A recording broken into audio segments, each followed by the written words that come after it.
I'm Ariana in the Rose, and I'm an independent artist from New York City. I spent most of my life here, and I started in theater, actually. So I started in sort of the like downtown avant-garde devised theater scene, which is sort of this weird family of people that roll on the floor and like do all of that. But I always wrote music on the side, and I did it sort of as a release for a really long time. Right around the end of college, I put a band together. That was Ariana and the Rose. And yeah, it's sort of been that way ever since.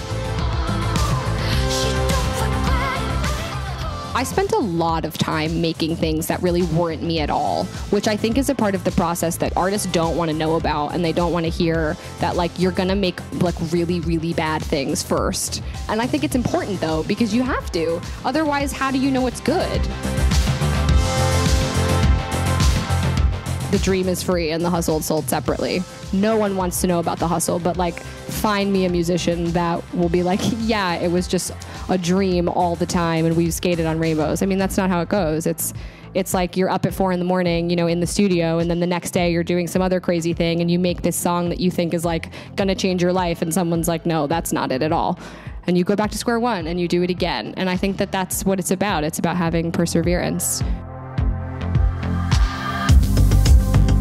A lot of times you don't get the sounding board that maybe you could get in a different scenario. So I think like trusting yourself is like the biggest challenge that an independent artist faces, and sort of saying, you know what, I'm going this alone, and that's cool, that's okay, and I can like trust my opinion and my creative and what I want to make. Supercool was definitely a moment where I said to everyone on my team, like, I believe in this idea. I found these amazing girls, the Moxie roller skate team. I saw a video of them online, and I called up everyone and was like, I found these girls, and I don't know if they're going to want to do this, but you know, let's see if they'll come to New York. And they did, you know, and that was about, you know, having people that believed in me and sort of saying, okay, we don't know what this will be like, but we trust you enough. And I knew, like, I could see it. If you haven't seen the video, go watch it. Listening to them, I think, was like the biggest thing, and using social media. Every single time we put out a song, we tried different things on social media, different ways of communicating with an audience, whether that's videos or posts or photos or anything, and then like looking back and seeing how people respond, not just like throwing yourself out there and not listening to what comes back to you. That like has really changed stuff, because all of a sudden you're having a conversation with the people that follow you rather than just sort of pushing yourself on them. It's the same thing as at a show, right? Like you wouldn't, if an audience isn't engaging with you, you would feel that right in front of you. So you kind of have to treat social media the way it was intended, like a conversation rather than this kind of like billboard for yourself.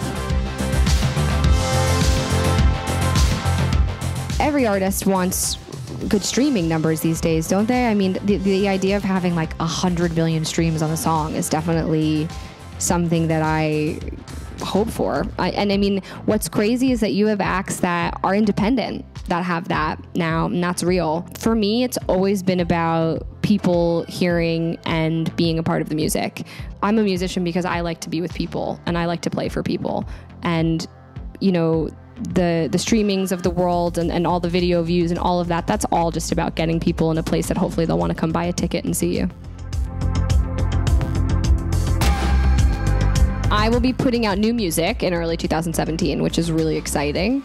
And I will also be bringing an event that I created called Light and Space to New York, which is something I am beyond excited about. We did the first one in London last May, which was really exciting, and we'll be doing the next one hopefully in the spring.